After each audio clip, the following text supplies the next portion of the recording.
나눔가족 여러분 반갑습니다. 오늘 말씀은 요시야 왕에 대한 이야기죠. 그는 8세라는 어린 나이에 즉위하지만 하나님께 순종한 왕으로 평가됩니다.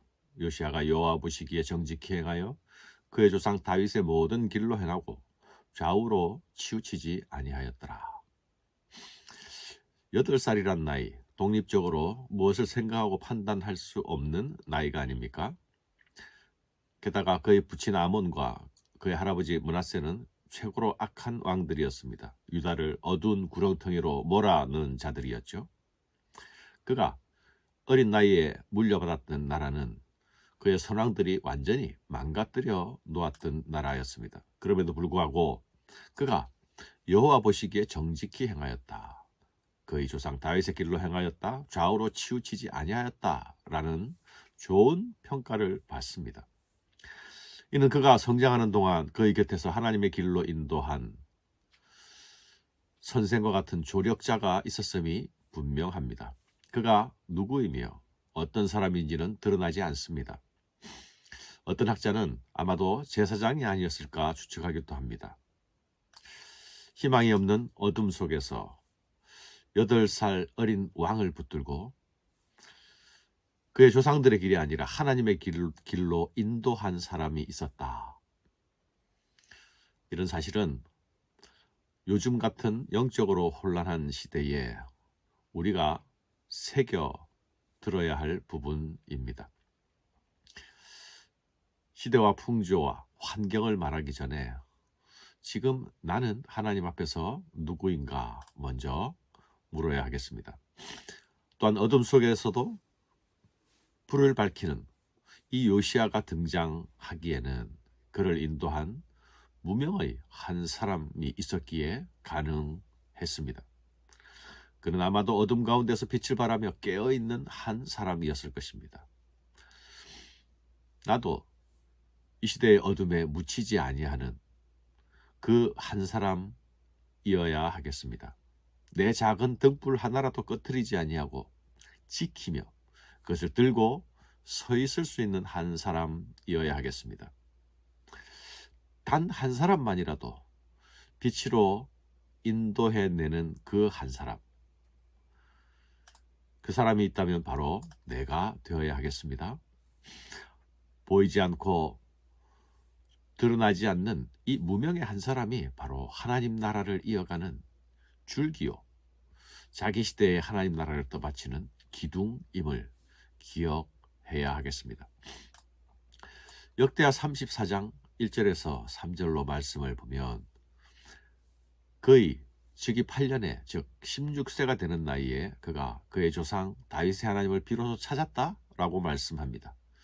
청소년기에 이르기까지 누군가의 지도를 받아서 바른 신앙을 가지게 된 것입니다. 그리고 제위 12년 20살이 되는 해에는 전국 도처에 있는 산당과 우상들을 혁파합니다.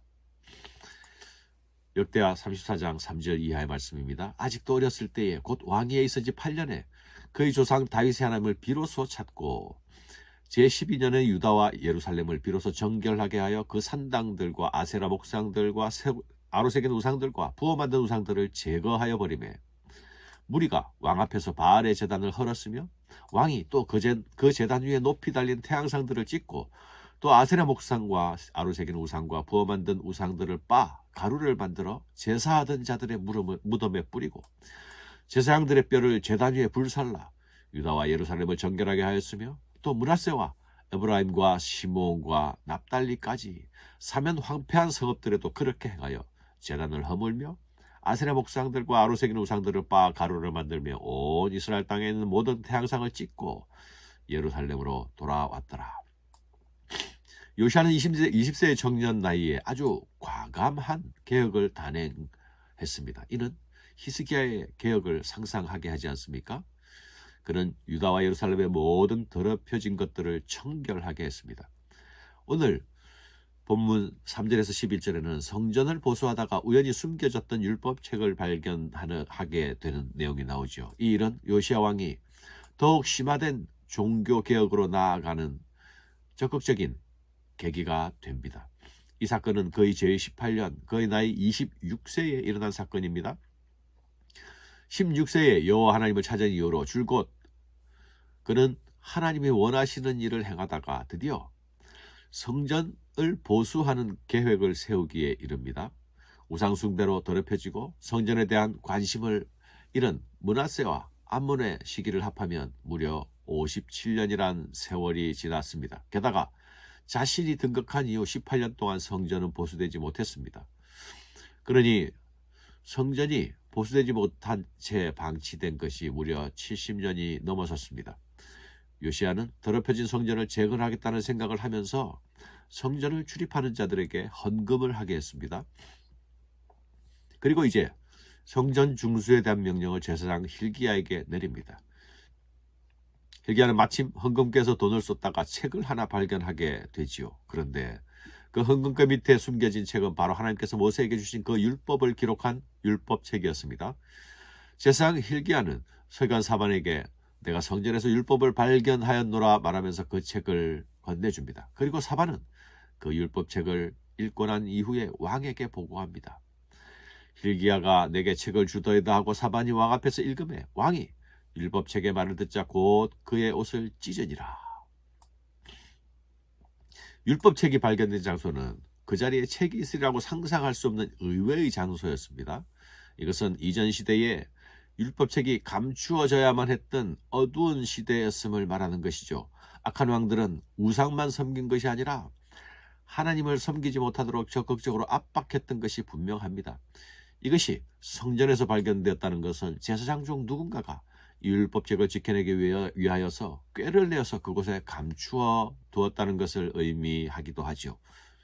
사랑하는 여러분, 어둠의 시대의 특징은 하나님의 말씀이 가려지고 감추어지는 것입니다. 반대로 하나님의 말씀이 드러나고 읽혀지고 그 말씀대로 행해질 때에 어둠은 물러갑니다.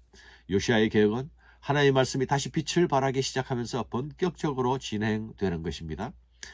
발견된 책은 서기관 사반에 의해서 왕의 앞에서 읽혀집니다. 그 말씀을 들은 왕은 자신의 옷을 찢습니다. 이 행동은 요시야가 말씀 앞에서 통절한 마음으로 슬퍼했음을 드러냅니다. 이것은 또한 드러나는 말씀 앞에서 굴복하고 복종하는 태도를 보이고 있는 것입니다. 요시야가 이 말씀을 얼마나 엄중하게 받아들였는지가 13절 이하의 말씀에서 나타나고 있죠. 너희는 가서 나와 백성과 온 유다를 위하여 이 발견한 책의 말씀에 대하여 여호와께 물으라. 우리 조상들이 이 책의 말씀을 듣지 아니하여 이 책에 우리를 위하여 기록된 모든 것을 행하지 아니하였으므로 여호와께서 우리에게 내리신 진노가 크도다. 요시야의 이 말로 미루보아서 낭독된 율법책의 내용은 신명기에 기록된 율법, 즉 율법의 순종 여부와 관련된 축복과 저주의 말씀들이었을 것입니다. 그는 옷을 찢는 반응을 보이는 것으로 그치지 않죠. 기록된 말씀들과 관련하여서 하나님께 묻고자 합니다. 율법의 내용에 의문을 가져서가 아니라 하나님의 진노에 대하여 알기 위해서입니다. 요시야가 보낸 사람들은 여선지 훌다를 찾아가고 훌다는 책에 기록된 말씀대로 재앙이 내릴 것이라 선포합니다. 이는 이 백성이 나를 버리고 다른 신에게 분향하며 그들의 손의 모든 행위로 나를 경노하게 하였음이라. 그러므로 내가 이것을 향하여 내린 진노가 꺼지지 아니하리라 하라 하셨느니라. 훌다는 여호와의 말씀대로 재앙이 임할 것을 재앙의 임함의 확실함을 선포하고 있죠. 그러나 왕에게 전할 다른 메시지도 줍니다. 18절 이하입니다. 너희를 보내 여호와께 묻게 한 유다 왕에게는 너희가 이렇게 말하라. 이스라엘 하나님 여호와가 이같이 말씀하셨느니라. 네가 들은 말들에 대하여는 내가 이곳과 그곳 주민에게 대하여 빈터가 되고 저주가 되리라 한 말을 네가 듣고 마음이 부드러워져서 여호와 앞 곧 내 앞에서 겸비하여 옷을 찢고 통곡하였으므로 나도 네 말을 들었노라. 여호와가 말하였느니라.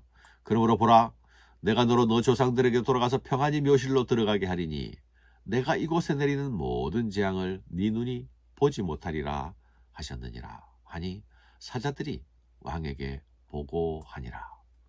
사랑하는 여러분, 여호와의 말씀 앞에서 마음이 부드러워진 자, 여호와 앞에서 겸비하여진 자에게 기회가 주어집니다.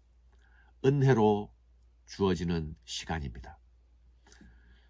여호와께서는 네가 옷을 찢고 통곡함으로 나도 내 말을 들었다 말씀하시지 않습니까? 우리 하나님은 우리의 마음을 살피시는 하나님이십니다. 우리의 진실한 통곡을 들으시는 하나님이십니다. 이 하나님을 진심으로 찾고 그분 앞에서 정직히 서는 인생들이 그분의 은혜를 누릴 사람들입니다. 감사합니다.